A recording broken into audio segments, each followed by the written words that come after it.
you're back. You left in a hurry last time. Is everything okay? Everything's fine, just, it's a little hard to explain. Would you mind taking part in a little experiment with us? An experiment? That came out of nowhere.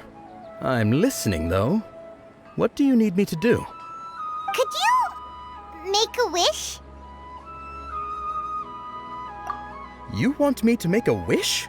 Is that a new Sub-Zero's festival tradition or something? Less questions, more wishing! Okay. My wish. Okay. I'm a little nervous saying this out loud, but I want Miss Dunyarzad to be happy. Oh. I noticed earlier that she looked a bit down, and she wasn't really talking to anyone. She just doesn't seem like herself. She's always so gentle and kind, and all the kids love her. I've also wondered if the reason she asked me to be Fairest Knight of Flowers is because I'm special to her, or something. So, you have a crush on Dunyarzad? Oh, is it that obvious? After what I just said, I guess it is. When she placed the hat of the Knight of Flowers onto my head, she said to me, I want everyone to have a happy Sub-Zero's festival. What she didn't realize was that I'm not that interested in how everyone else feels. In that moment, I just wanted to be her Knight of Flowers for the rest of my life. 50 years, 100 years, I'll serve her till the end of time. Okay, yeah, that was a bit much. Felt like the right moment to get it off my chest, but that was pretty embarrassing. Okay, I'm ready to make my wish. I would like Miss Dunyarzad to appear in front of me right now with a smile on her face. Here goes. Please come true. I'm gonna open my eyes. Oh, you're... What?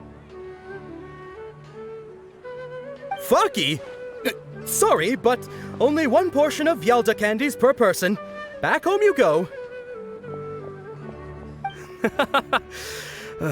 Nice try, you two. Anyway, never mind. I don't need to see her appear right in front of me. As long as she's happy. Guess he isn't the host of this dream after all. Should have expected it wouldn't be this easy.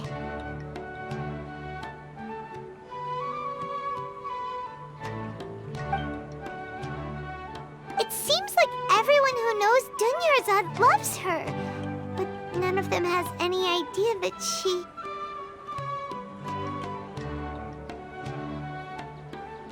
My lady, step back. That sounds like Dia! Oh, right. This is when Dunyarzad bumps into the kidnappers. Huh? But Dia can handle them. Hey, Traveler!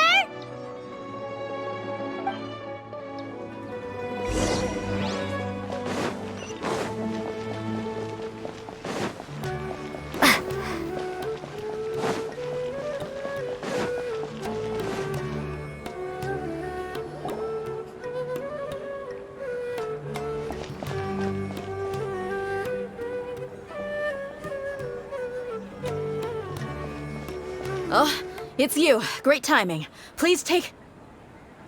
Hey, this is my job. The homie Yannis pay me, not you. You...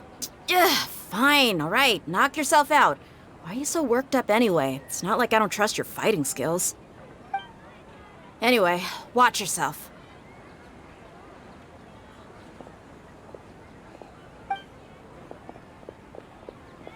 So you got yourself some backup. Suit yourself. You're going down.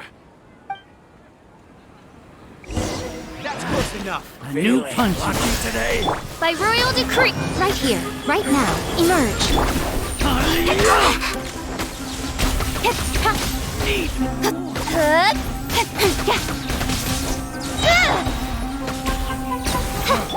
You want this one? That's close enough.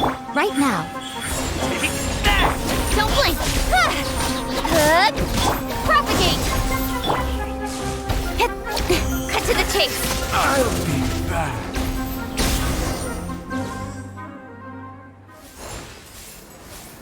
Traveler, were you just taking your anger out on those guys? You and Nahida both.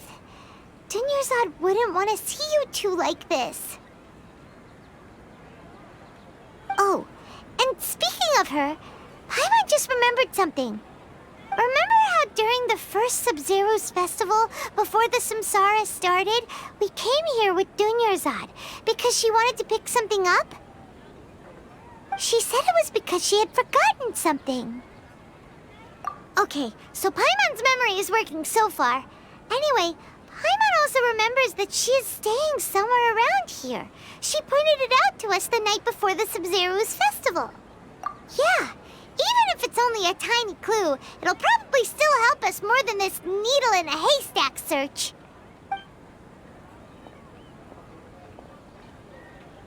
This is the place. It's rude to enter other people's spaces without permission, but desperate times call for desperate measures. Hey, the windows are unlocked. Okay, Paimon's gonna take a peek inside.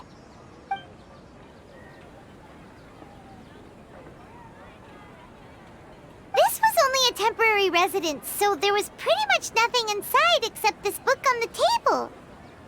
Should we open it?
Wow.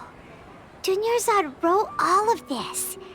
Sounds like she was always thinking of us even while we were away. Even though she was also busy preparing for the Sub-Zero's festival and had all her health problems to worry about. She must have wanted to give this to us as a gift on the day of the Sub-Zero's festival, right? If we hadn't found this book, we never would have known. But now that we know, we can't even thank her.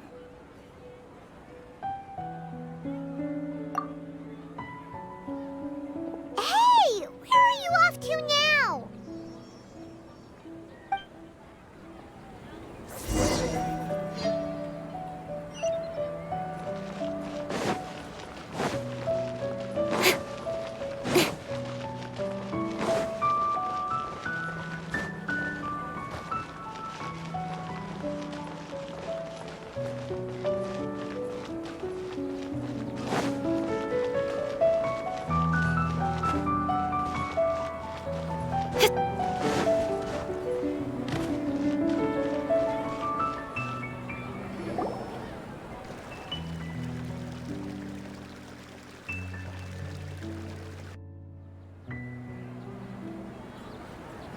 It's Dunyarzad's puppet.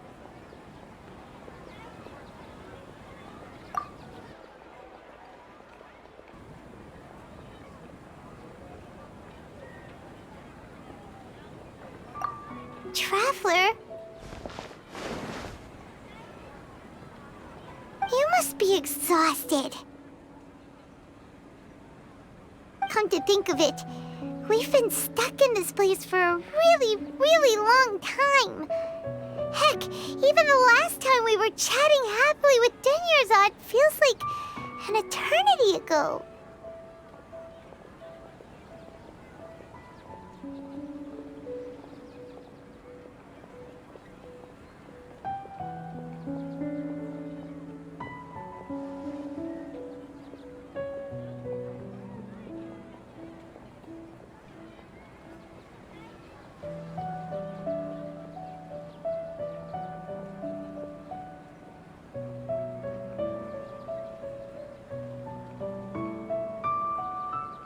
Paimon still remembers when we were sitting here, and the way her eyes sparkled when she talked about Milu's dance of Sub-Zerus.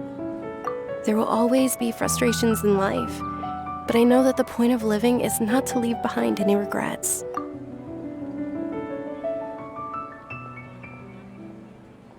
That was what the real Dunyarzad said, wasn't it? Does that mean...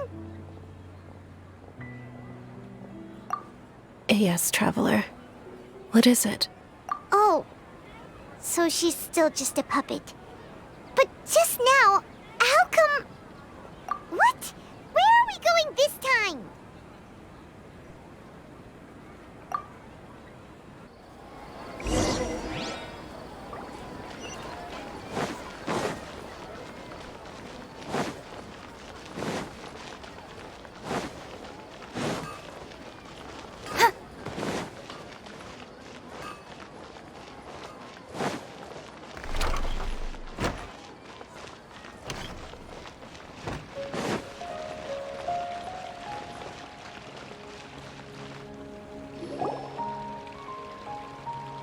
If you continue to resist, we will have to order an investigation into every single event organizer.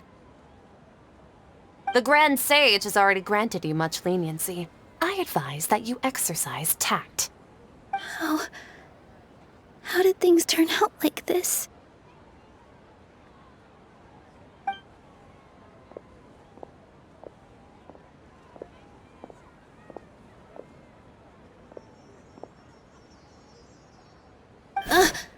Traveler? You don't have to get involved. He's a sage from the Academia. I don't want to drag you into this. Traveler. Traveler? What the heck are you doing? If you get arrested by the Academia, that's another day gone to waste!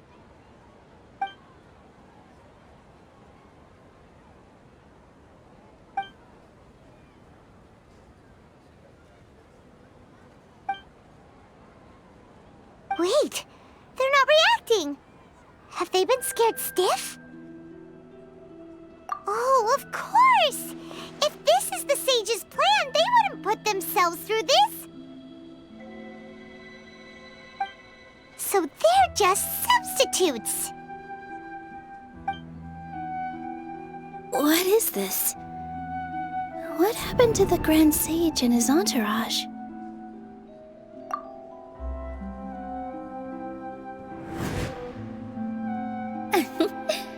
Like I said, they symbolize the goddess of flowers. It's just a shame that all the real Padisaras went extinct after her death. Yes, the Greater Lord brought forth new Padisaras in memory of the goddess of flowers, but she ultimately could never truly replicate that beautiful shade of purple.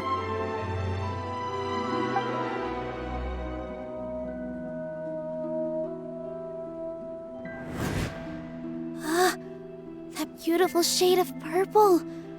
Aren't these flowers real Padisaras? Just like the ones from the legend? I didn't even notice. Dunyarzad, did you find these? But didn't you just say all the real flowers went extinct after the goddess of flowers passed away? So, how? Yeah. What's going on here? Huh? You guys are acting weird. But okay, I'll try.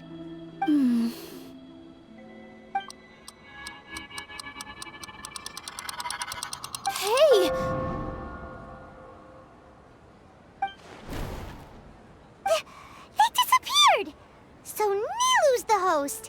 What a surprise! Purple body Saras don't exist in the real world anymore. But in Nilu's subconscious, they can appear as decorations on the stage. It's just like the example Nahida told us. People assumed there will be food on a plate, and Nilu assumed there would be real Patisaras in the flower pots. So when you saw the flowers, you instantly knew it was Nilu? But if we want to end the samsara, we need the host to become aware that they're dreaming. How should we make Nilu realize that? Am I dreaming? Huh? So I'm right. Is this Lesser Lord Kusanali responding to our celebration of the Sub-Zeru's festival? Wrong guess, but you aren't completely wrong either. The point is, what made you think this is a dream? As far as you know, people in Sumeru don't dream, right? Yeah, but have you heard the tale of the first sage? To prevent a calamity, he went on a journey to find the Dendro Archon. Ooh, sounds familiar. Dunyarzad told us a story like that when we first arrived in Sumeru City. So it was about the first sage, huh? Yep, but in the part you heard, he hadn't become the first sage yet. There's more to the story. His piety and wisdom were acknowledged by the Dendro Archon, and she finally gave her blessing to him. All kinds of spectacular scenes appeared in front of the first sage, as if all the knowledge in the world was being painted onto a canvas right before him. He was captivated. After who knows how long, he mastered all the knowledge he could comprehend. Afterward, he said to the Dendro Archon, "I miss my parents, my wife, and my children. I've been away from home for far too long. They must be worried." The Dendro Archon smiled. The next second, the sage found himself lying in his bed, as if he had just woken up from a dream.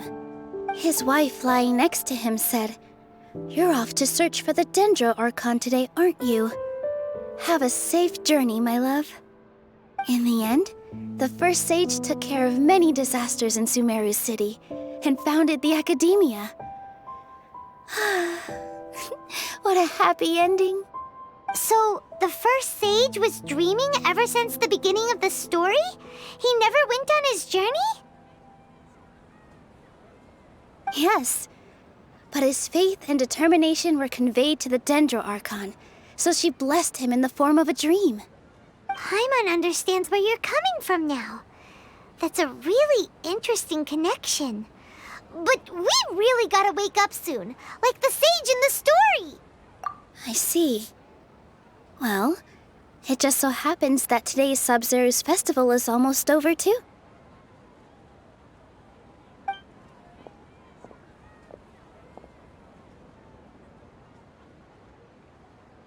Since we're in a dream, let's make this final dance of Sub-Zeru's as beautiful as we can.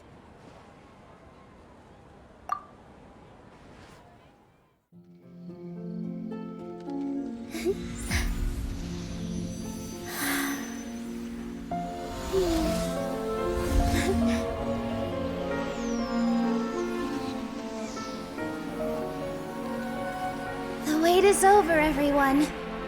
I dedicate this to our god, the Dance of Sub-Zerus.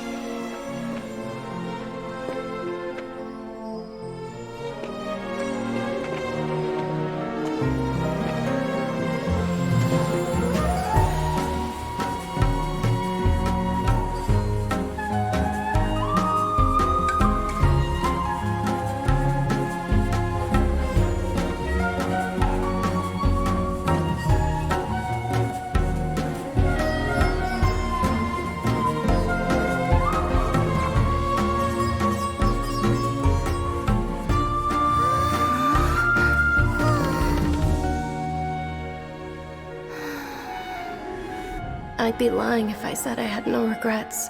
I would have loved to see Nilu's dance.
time traveler. Oh, Paimon feels like she's been asleep for the longest time. Paimon's head feels super heavy. Did we oversleep? Do you even remember going to sleep last night? Paimon thinks it was after the Sumeru's festival. The Sumeru's festival! Have we finally escaped from the Sumeru Samsara? Quick! Take off your Akasha terminal!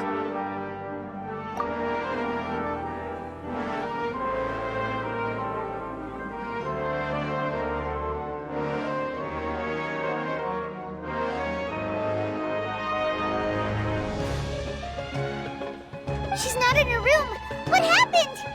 Huh? What usual spot?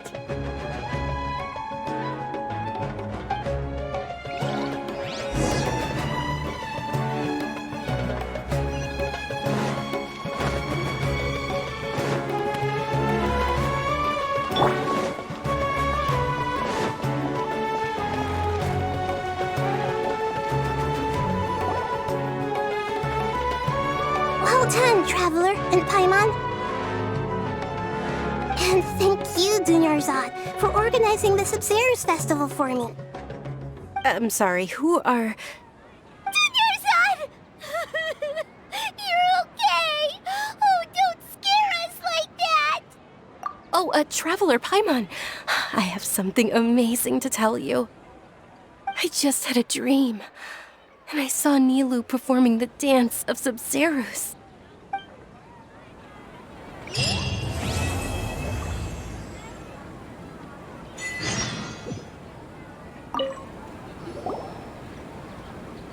You're actually Nahida, aren't you? Paimon felt like Catherine was acting weird when we met at the Sumeru's festival. And Dunyarzad, did you save her? It's a really long story. We shouldn't disturb her. Her consciousness is still weakened. Let's chat somewhere else. How about by the Traveler's favorite bench?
Let's talk about Dunyarzad first. It's such a relief that she's all right. After we parted on the last day of the Sumeru's festival, I left the city and saw what the Traveler had described. Among the countless dreams, I found one that was growing fainter and fainter. This proved my suspicion. Once Dunyarzad could no longer bear the Akasha harvesting her dreams, her consciousness began to dissipate. But this also meant it escaped the Akasha's control. Such a small fragment of consciousness can't last for very long, though. It will return to its original dream, where both will gradually fade until they completely disappear. I used all the power I had to keep her dying dream alive as long as possible, but it still wouldn't have lasted for much longer if it hadn't been for you two breaking the samsara. So it looks like we did manage to save Dunyarzad in the end. And not a moment too soon. Huh? Why are you two smiling so happily? I thought you'd be so moved that you'd start crying. I need to spend more time observing human emotions. Both are fine. Everyone reacts differently. All right. You two must have a lot of other questions for me, right? After all, you saved my faithful believer.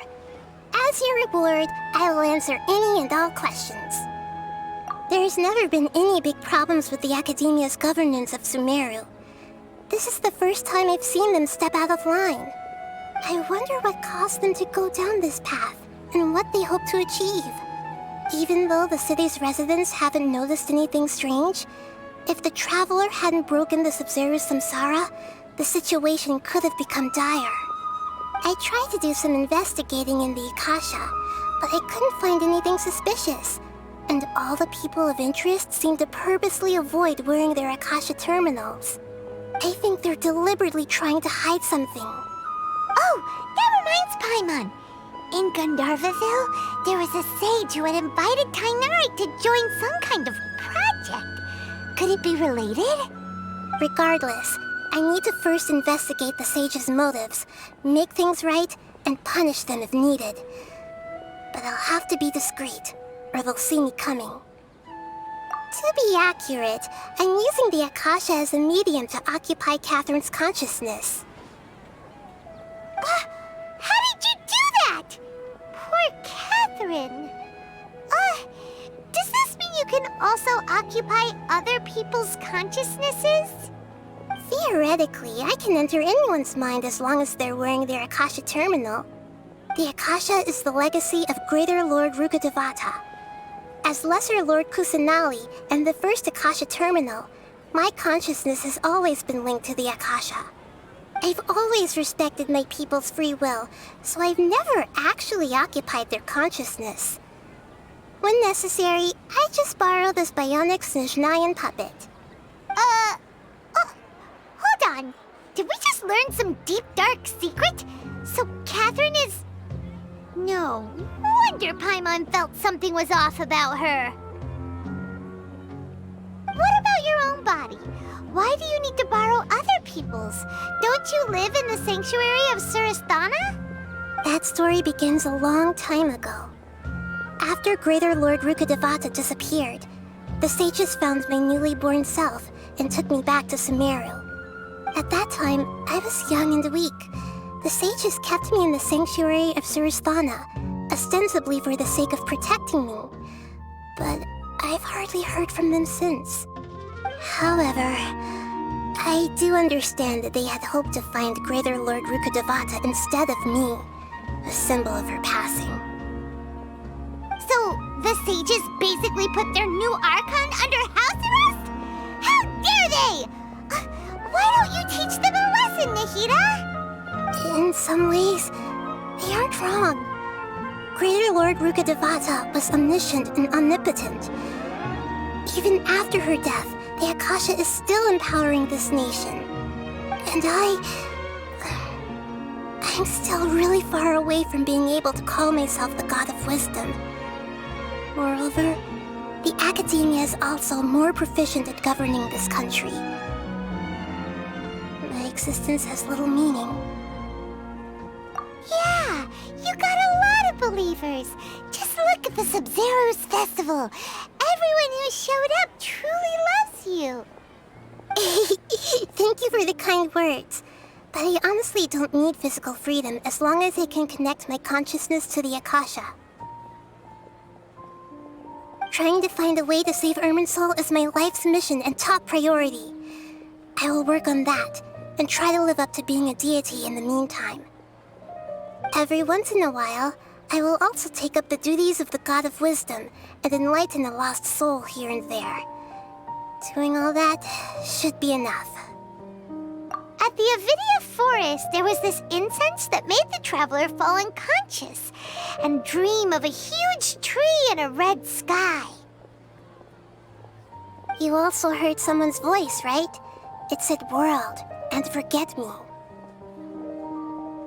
Yeah, so you do know!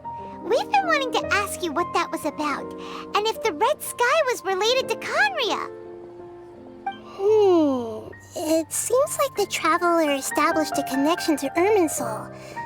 That was a message left by Greater Lord Rukkhadevata's residual consciousness in Irminsul. Perhaps her last memory before she died. As you two probably know, Greater Lord Rukkhadevata disappeared after the disaster in Conria. The timings of these events do line up, so your suspicions are reasonable. A message from Greater Lord Rukkhadevata? We thought it was from the Scarlet King. The Scarlet King? That god who died even longer ago? Some present-day desert dwellers still worship him. You probably just heard some of their conspiracies. Okay, so what does the message mean?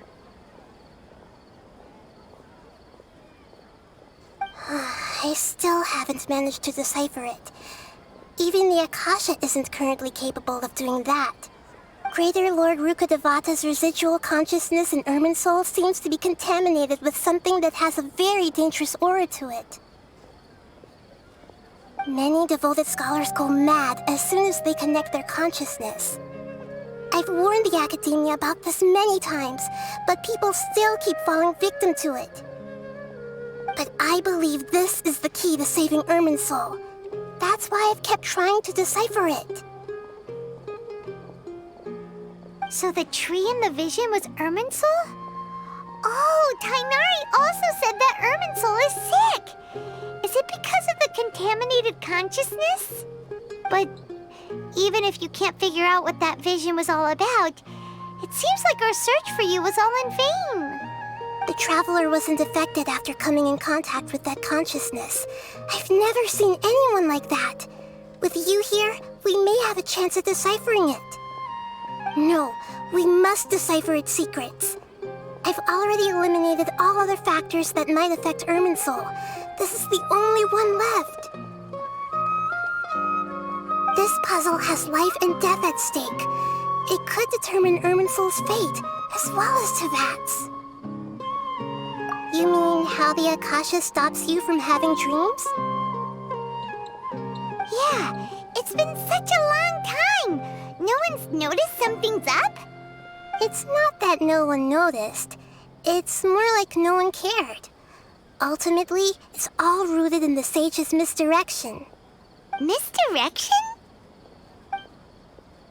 The Sages convinced everyone to believe that being unable to dream is a sign of rationality and wisdom. Not dreaming is a badge of honor in Sumeru. Even if the truth is that their dreams are being reaped by the Akasha. With their propaganda in place, the Sages can maximize their use of the Akasha to facilitate their research. Besides, Greater Lord Rukkhadevata must have created the Akasha in the hopes that it could be used to its full potential. That's why I've never come out strongly against this. Anyway, the perspective advocated by the Sages drowned out any voices of doubt. By now, even those who never use Akasha terminals find it too shameful and embarrassing to talk about their dreams. Got it! I hope my answers were satisfactory, seekers of knowledge. To be honest, maintaining Dunyarzad's fading dream took a lot of mental energy. I think I may need to rest for a while. Oh, and you don't need to worry too much about the Sage's activities for now. The Akasha won't be able to conduct another project on the scale of the Sumeru Samsara in the immediate future. Go and get some sleep. Leave everything to us. What a relief. This is truly the most exhausting birthday I've ever had. Traveler? Paimon? Why am I here? Do either of you know? Maybe you were sleepwalking. You know you can't wake up a sleepwalker. We happened to walk by, so we thought we'd wait for you to wake up. I see. Huh. I should visit my maintenance personnel sometime. Oh, I'm fine. I better go. Thank you.